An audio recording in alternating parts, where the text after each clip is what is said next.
So I'd like to address something. I want you to think about something. So in the church, oftentimes people bring up Romans 13, right? Submit to civil authorities, right? I want you to think about this, because a lot of people, right, will tell you that you have to submit to the governing civil authorities, right, the government, because it's ordained by God. A civil authority is. The sword of civil governments is ordained by God, right? That's why you have governments, to act as a restrainer on evil. But you see, what they often get wrong is that the mandate to rule, right, to actually wield that, is predicated upon the nation state, the government, right, maintaining what is necessary as they're called to do in their role, according to the authority given to them by God, right, and as per God's will and all truth and justice and mercy. Now, when a government departs from that, well, that's a whole nother matter. Okay? But still, a lot of people will bring up Romans 13 and say, well, you need to submit. No, you don't. And if you think that I'm being, apostate in that, you need to understand, actually, I'm in government work, right? So I've spent a lot of time thinking about this. And so the authority that's given to civil government is predicated upon civil government doing what it's called to do. The moment that it jettisons that and decides to go its own way, right, and become, instead of an upholder of justice and mercy and truth, right, when it departs from that, it actually departs from its mandate to actually rule, meaning that it undermines the authority given to it.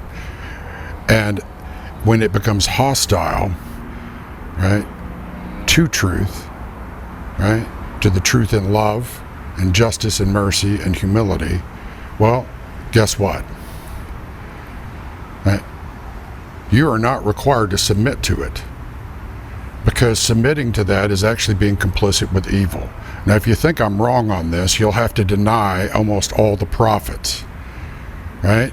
Because almost all the prophets were used to actually call out national problems and the governmental authorities at the time then too. So, those of you that think that you need to bend a knee to an apostate government or apostate governmental leaders at any level, here or around the world, well, you're deceived in the worst case, and you're confused in the best case. You're actually called to call it out and stand against it. That's part of where the checks and balances system comes from that we actually have in here, right? So it's one of the things that was built into our system to provide checks and balances, a separation of powers, right? Where do you think that came from? You're dealing with powers and principalities, right? Authorities, right? So it provides a means of checks and balances upon corruption. Not just in terms of the government ruling over the people, but in terms of the people in the government and the government itself, right? So the checks and balance system is actually greater than you might think, right? And so if you're going to apply Romans 13 in terms of, bending a knee to civil authority, you also have another problem. One, at the time that was written, Paul was writing underneath, arguably an authoritarian Roman government. It was also pagan. So you're dealing with apples and oranges here. You also have to look at the contextual framework. Well, what does that mean here in the here and now, right? We're to be lawful, right? We're to pray for those in authority and leadership, particularly in civil government. The other thing is that here in America, America was established with a checks and balance system based upon natural law and spiritual law. Okay, whether you like that or not, as a secularist, that is the reality, the foundations of it, right? And the very things that the secularists, right, those that are opposed to any kind of spiritual or religious, language whatsoever, the very things that you actually use, right, in terms of like calling up justice and all the language sets you use, right, you actually have to borrow them from the very thing that you're trying to deny, right, which exposes the stupidity and your lack of understanding. I'm not trying to be rude, I'm just telling you, that's the truth of the matter. Now you can deny it, right? But if you're going to deny it, then don't use our language. Don't use our language sets. Don't use the concepts that you actually deny the source material from, right? Because you're only corrupting it and exposing yourself faster. Now, in terms of the system here in the United States, right, are we not a government of, by, and for the people? So think about that. Now, how does that apply when compared to the Roman Empire at the time under the rule of Caesar? Right? They're two different things. Right? They're not the same thing. Right? You see, heaven's perspective and the earthly perspective can often diverge and be completely two different things. Right? So, when you're looking at it from the contextual framework of Rome, right, a pagan republic led by an authoritarian oligarchic, elite, which was ruled by arguably a king, right, Caesar. Well, and then you have the United States, a representative democracy in the form of a republic, right, with a government of, by, and for the people. Those are two different things. They have some things in common, right? But what they don't have in common that is unique to our system is a checks and balance system that takes into account both the frailties and the vulnerabilities of human beings and our systems too, right? Corruption, right? Temptation, right? Absolute power absolutely corrupts, right? That's what everybody says. Even the ones that are trying to go for it, right? But it also is predicated and established upon Judeo-Christian foundations of law, right, and understanding of governance, right? Now, there are other contributing factors to Western civilization, like common law and things like that, from terms of the judicial system, right? A parliamentarian system in terms of how we actually run our legislatures procedurally, right? But, it's amazing to me that so many people get bent out of shape, or, they're well-meaning and they want to encourage me or other people when I'm frustrated about where we're at as a nation and what's going on within our government and some of the things our government's responsible for, right? Now, some people will tell me I just need to shut my mouth, right? Well, I'm sorry. That's not going to happen, right? If you want a republic, a representative democracy, you're going to have to take responsibility for it. If you don't, right, and you don't take personal responsibility for your own lives and your role in the civil government, right, because everybody has a role here. Right? You want to talk about inclusive, it's already the most inclusive system in human history, right? But if you're not willing to take personal responsibility for your own personal choices in your day-to-day lives, or be informed and understand your roles and responsibilities in terms of your civil government, well, then you're creating conditions for yourself where there is problems, right? The system becomes chaotic, confused, and paralyzed because of you. Now, that said, going back to the religious folks and Christians and Jewish folks and those of my heritage, right? God never promised you an eternal republic. He didn't. So he never said that you know, that would be your inheritance. Now, it doesn't mean that he doesn't use. He uses all things, even evil nations. But the reason why I bring this up right now is there are a lot of people trying to say, okay, well, it's separation of church and state. Okay, first off, you've got it backwards, right? It's the protection of the religious freedoms of all peoples, right here.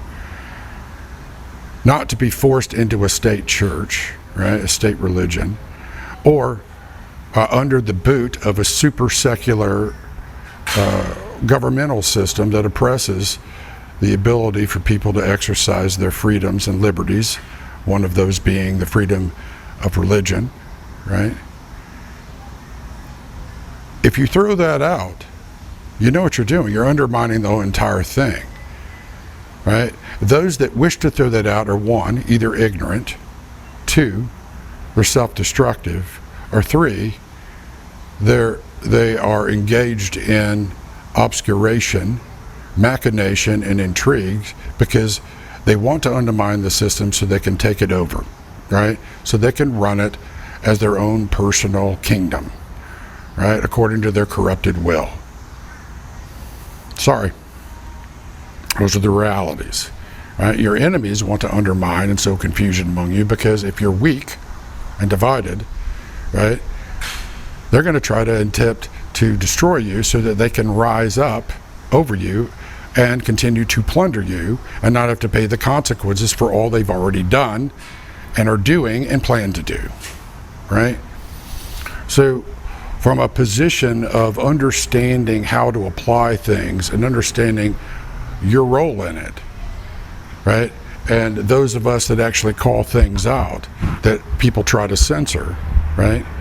Well, you're doing the wrong thing and you're not going to shut us up, right? Not only do we have the rights, freedoms, and liberty here to do it, we also have the responsibility to do it as well. Not only from a earthly point of view within the construct of the civil government that we have in our form of government here, but also from a spiritual point of view. Now, you can hate that.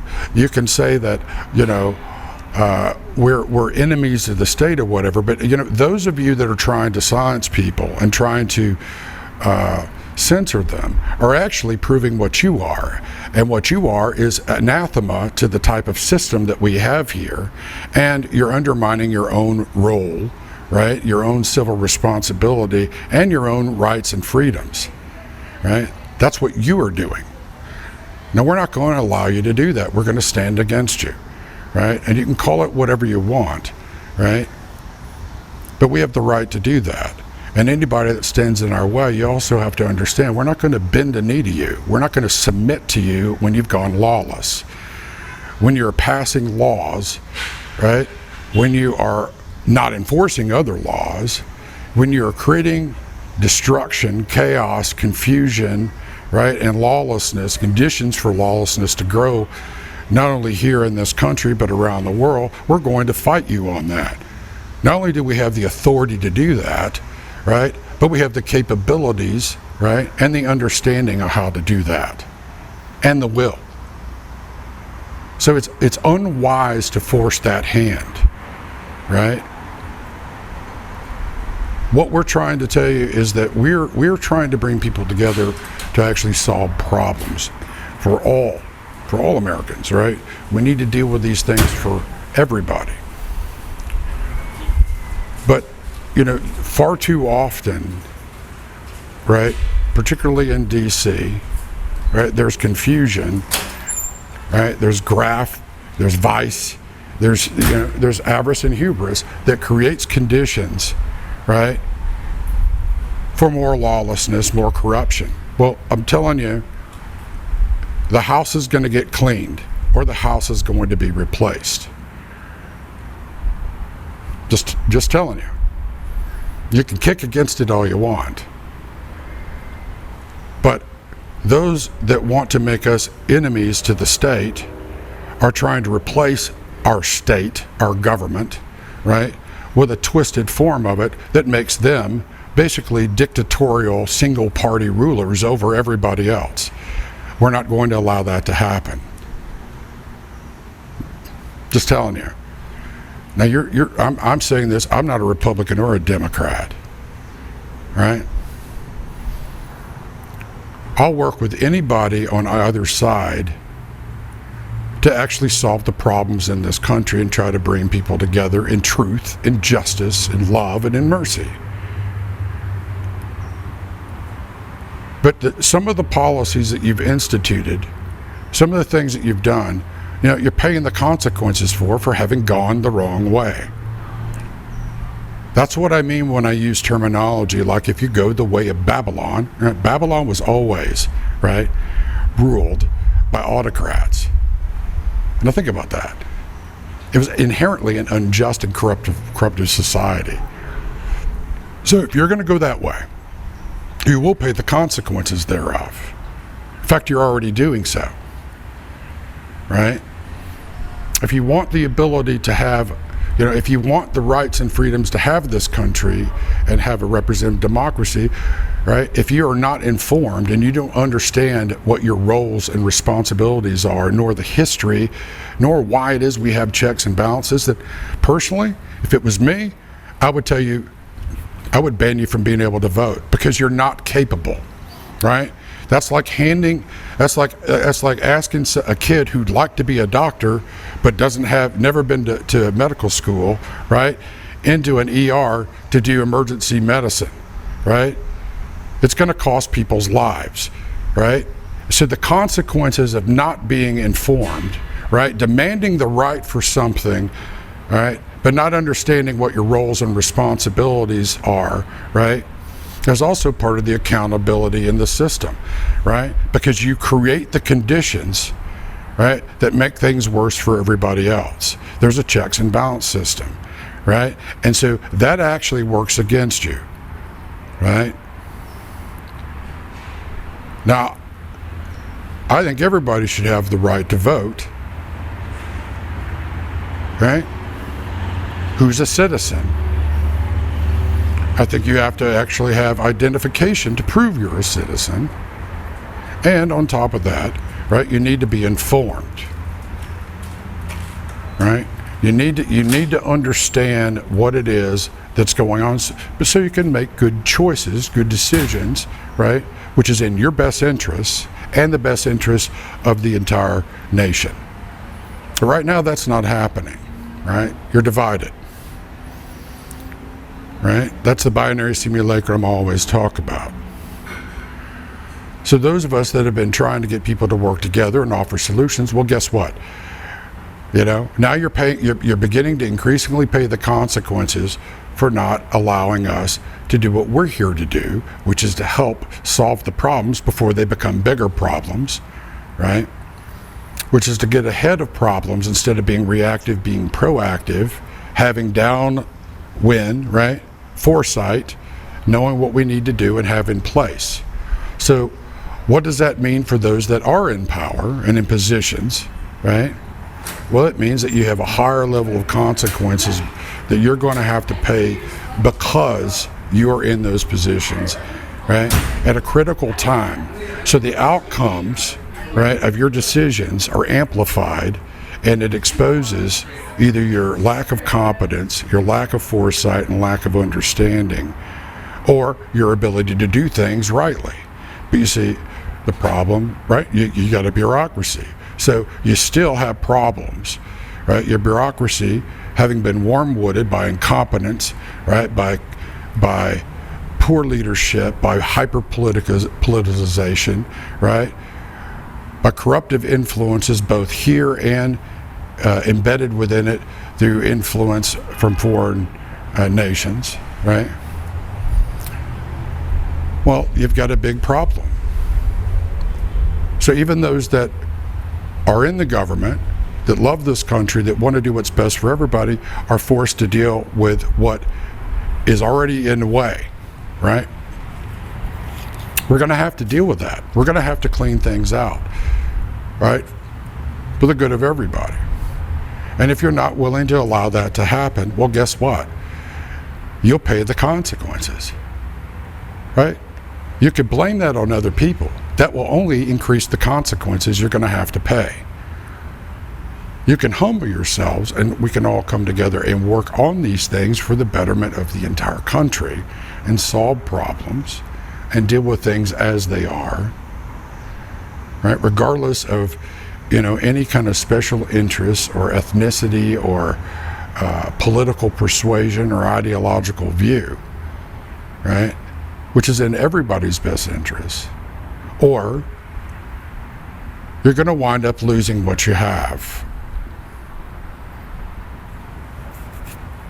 Just telling you. And I can also tell you who's going to lose that battle. And who's going to lose that battle are the people that want an authoritarian secular dictatorship. Right? That's not going to happen. Right? This is not going to become a one-party, mirror of China. Just telling you. So, back to the religious folks, right? Submit to the government. I will only submit to governing authorities that have submitted their decision-making, their governance, to a higher authority, that being objective truth, right? God Almighty, who gave them the authority to rule in the first place. And, those who are competent to be in their positions. Now, if you think that I'm arrogant for that, or I'm somehow apostate as a Christian or whatever, well, you're free to think that, but you're not free to silence me. And there's a reason why I have authority in all of these areas, right? So you're going to have to actually have a conversation with me if you want to change my mind, right? You're going to have to come with facts, and you're going to have to, lay your position out, because I can cogently, right, lay out mine. And I am very confident in where I stand on these issues. So we can either work together or we can fall apart, and eventually all of this will be wiped clean and we'll put something in its place. Those are your choices, right? I didn't make them. The collective decision of this country over 50 years plus, right?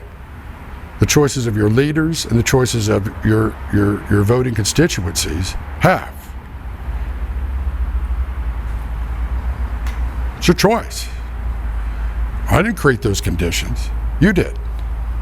I'm just telling you what the consequences are. And I'm offering you a way out.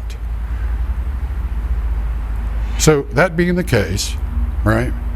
Now you know, yet again, why it is I always say, as it is for people, so too it is for nations.